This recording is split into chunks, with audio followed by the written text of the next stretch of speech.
Тот самый волнительный момент, когда ты первый раз садишься за руль нового авто.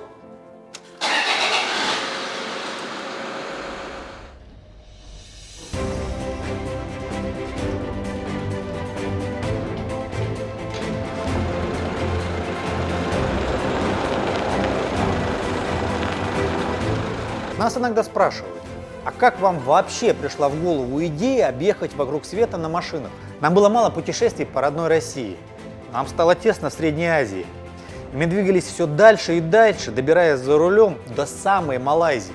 И в какой-то момент поняли, мы готовы. Так родилась идея кругосветного автомобильного путешествия «Мир наш».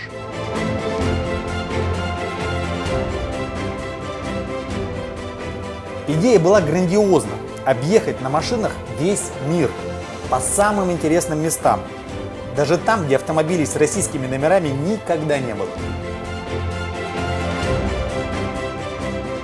Наши планы простираются на 5 континентов. Мы должны проехать по территории 50 стран. На нашем пути есть все. Высочайшие горы, пустыни, тропические леса, моря и океаны.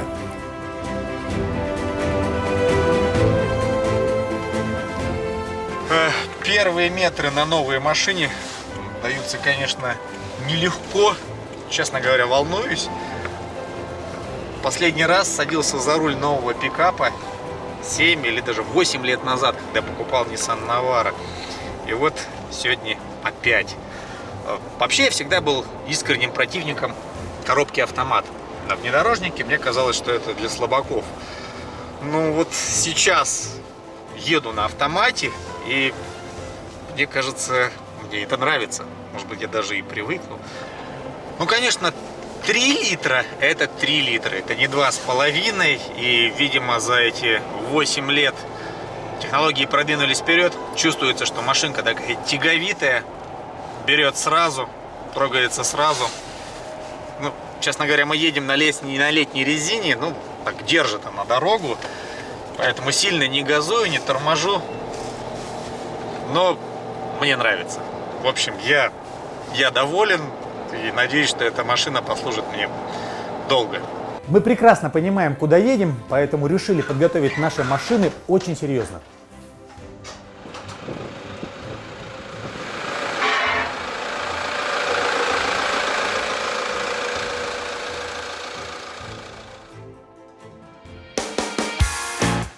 Менялась подвеска, увеличивался клиренс, ставились большие колеса, защита, компрессор.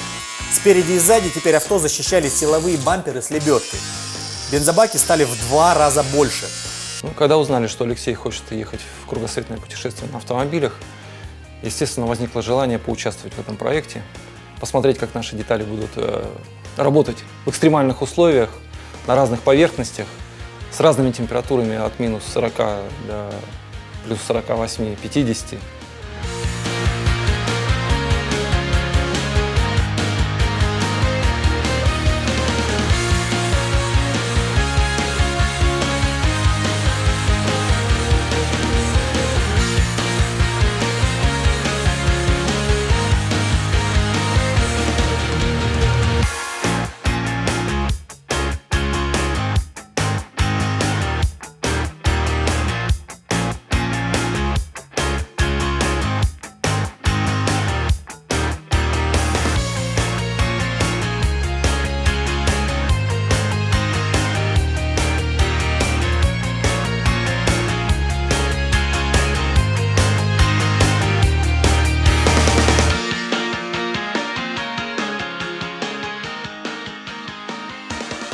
Усиленные рессоры для того, чтобы приподнялся автомобиль и для того, чтобы можно было больше грузить.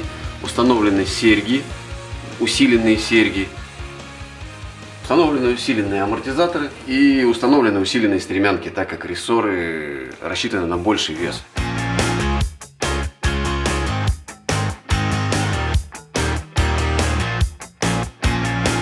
Штатный бак пока снятый, будет установлен увеличенный бензобак из нержавейки объемом на 140 литров. Дальше будут идти защиты, которые закрывают раздатку, коробку, поддон двигателя и радиатор. Спереди установлены пружины, усиленные пружины, опять-таки, для того, чтобы увеличить просвет автомобиля. И усиленные амортизаторы. Это дело закрывается. Никто его не раздавит. Здесь в чем плюс? В том, что здесь у нас нет стекла. Вся эта часть, она монолитна. Это такой же пластик, как и везде. Ресивер мы решили разместить в заднем бампере, в нише, которая предназначена для лебедки. Установка сзади лебедки не подразумевается. Мы устанавливаем туда ресивер. Пластиковый, для того, чтобы обезопасить кузов от повреждений. Устанавливается шноркель.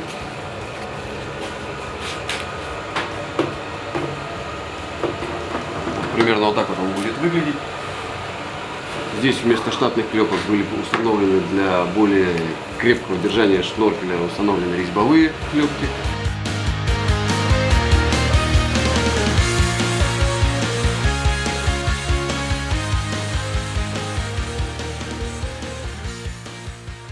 Когда первый раз я услышал о проекте Алексея, я подумал, что это как раз то, что нам нужно для проверки нашей технологии.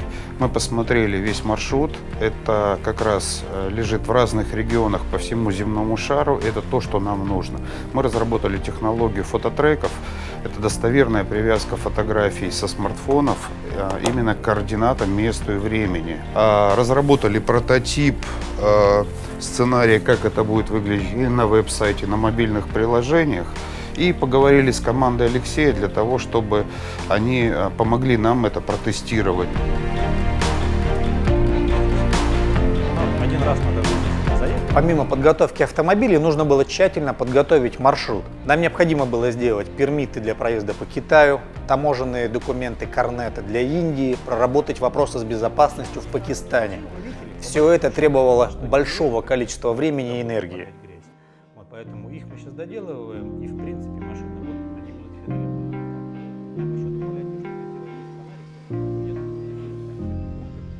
Мне очень понравилась идея кругосветного проекта «Мир наш». Мы решили поучаствовать как спонсоры, потому что это близкий нам проект по духу, в самой компании к бренду. Заодно протестировать роуминг нашей сети в таких экзотических странах, в которых вы побываете. Мы, наверное, узнаем об этих странах только из политических новостей или учебника географии в школе. Это очень интересно.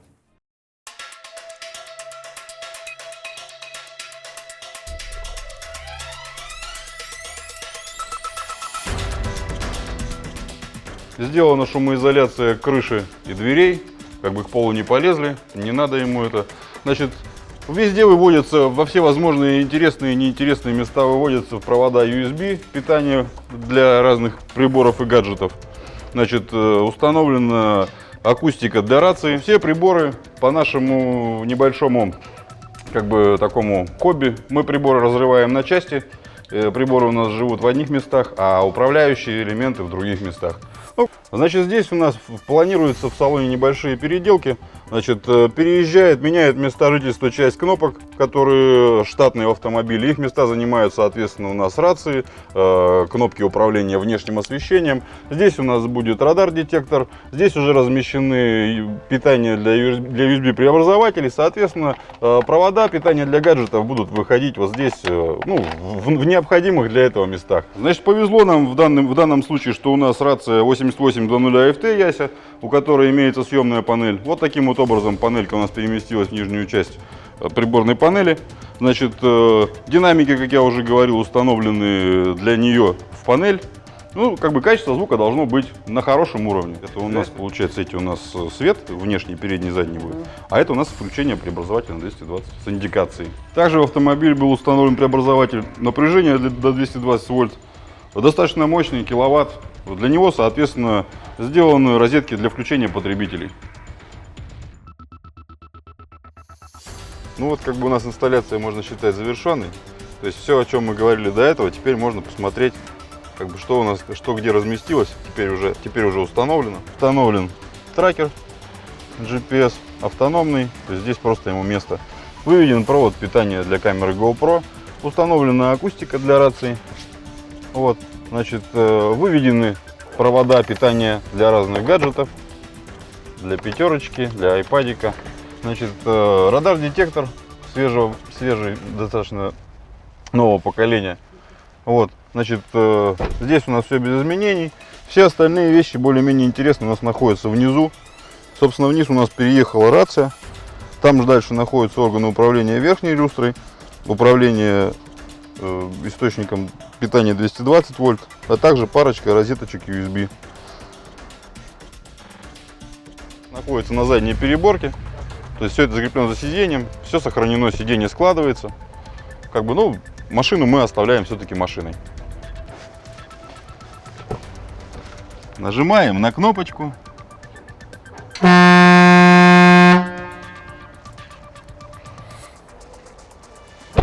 Значит, дудка у нас запитывается от компрессора, соответственно, не от компрессора, а от ресивера. То есть ресивер установлен где-то сзади в бампере. Вот, то есть давление 8 атмосфер. Дудка очень мощная. Я думаю, что даже не только в городе, я думаю, что и в условиях там гор или леса ее будет слышно очень хорошо.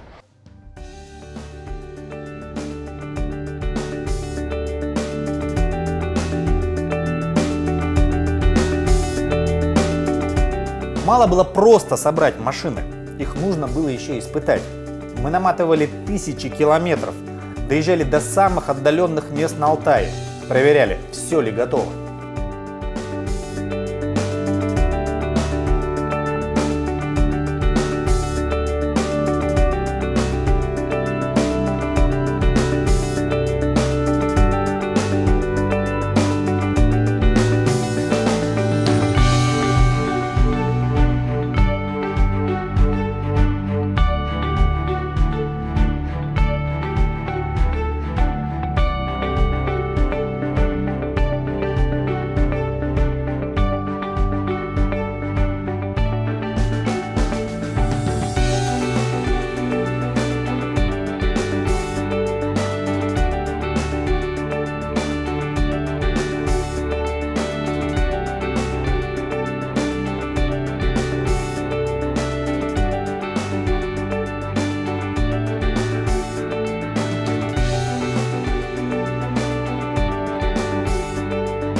Мы решили прокатиться на наших машинках в лес. Настоящий русский лес, где есть, ну, как минимум какие-то элементы внедорожья, чтобы еще раз перед отправкой в наше большое путешествие проверить, как работают наши вновь сделанные машины, собранные почти с чистого листа. Поэтому погоняем по грязи, преодолеваем препятствия, посмотрим, как они себя чувствуют, все ли у нас в норме и спокойно ли мы можем ехать на них в наше дальнее путешествие. Интересное ощущение от новых колес. Ведь много лет на Наваре я проездил на колесах, размерность которых была 33 дюйма. Сейчас на Hilux мы поставили 35-е колеса. И это очень приятно, потому что все вот эти вот мелкие ямки, кочечки, вот этот вот эффект стиральной доски, он почти сглаживается. Мы гоняли машины по лесам, по тайге, по грязи, по малопроходимому лесу. Лучше было бы, чтобы все недоделки увидели мы именно сейчас, а не где-нибудь за 3-9 земель.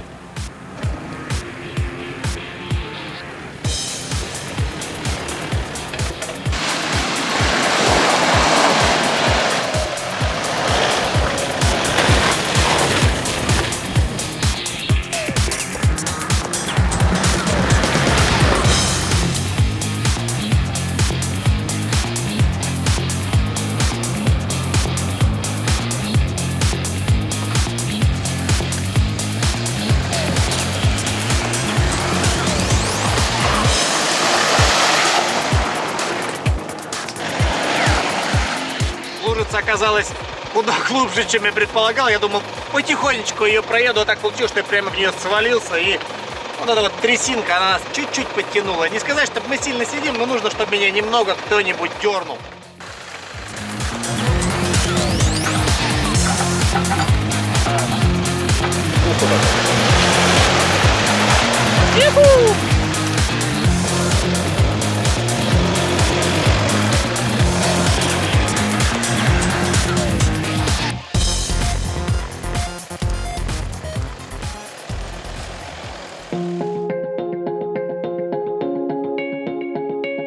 наш отъезд оказался на удивление теплым и душевным. Пришло очень много людей, наших знакомых, друзей, конечно, ну и незнакомых. Подходили, жали нам руки, желали счастливого пути, и это было очень приятно и трогательно.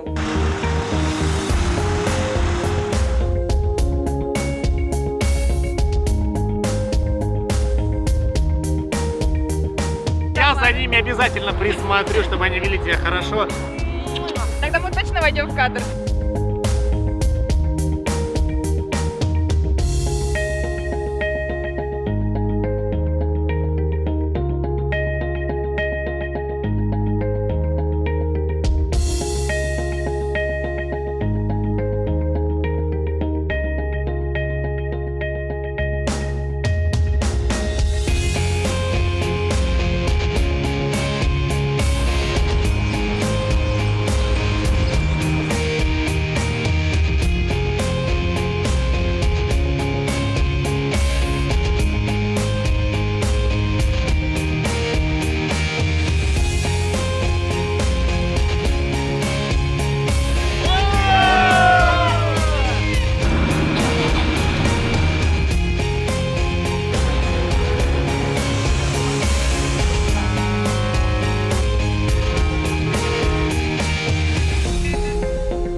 Поскольку мы отправляемся в путешествие в субботний солнечный жаркий день, на улице около плюс 30 градусов, то мы попали в субботнюю утреннюю пробку.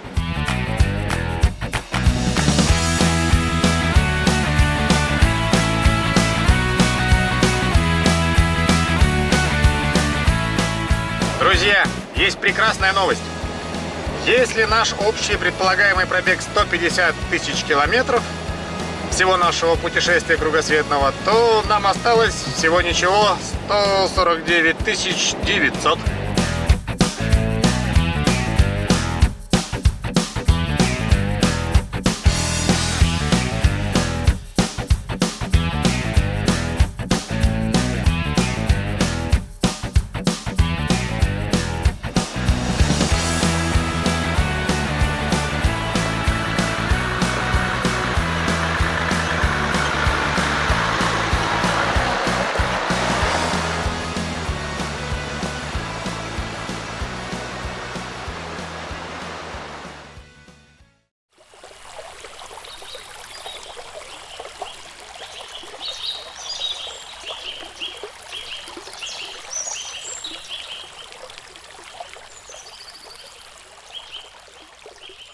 Сегодня у нас первая небольшая стояночка. Мы находимся в 200 километров от монгольской границы.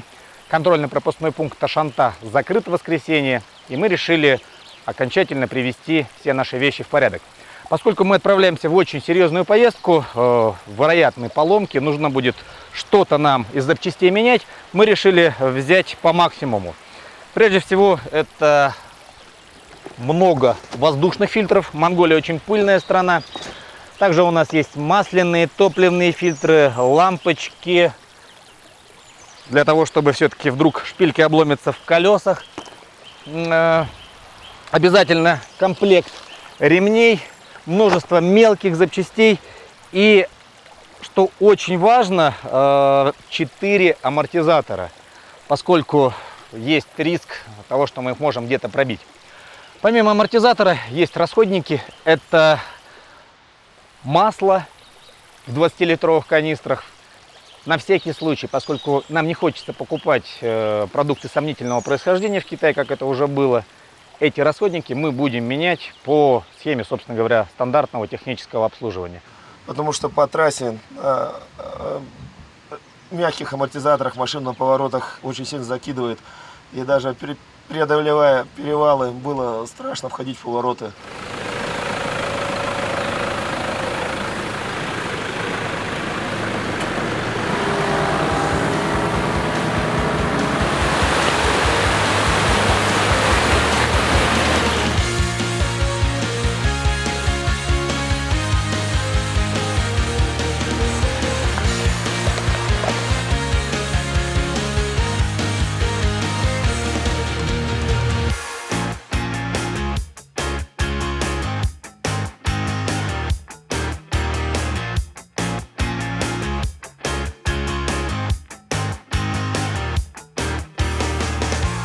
На границе Монголии мы вышли из машины, решили поиграться с собачками, которые там натасканы на наркотики. И как-то мы так сдружились с пограничниками. В общем, они нам предложили устроить показательное выступление. Поиск наркотиков в наших вещах. А они, значит, подсунули какой-то муляж. И собачка искала. Это было очень интересно, было прям прикольно, мы такого никогда не видели, но потом было страшно ехать, потому что шла граница за границей, а запах в вещах мог остаться.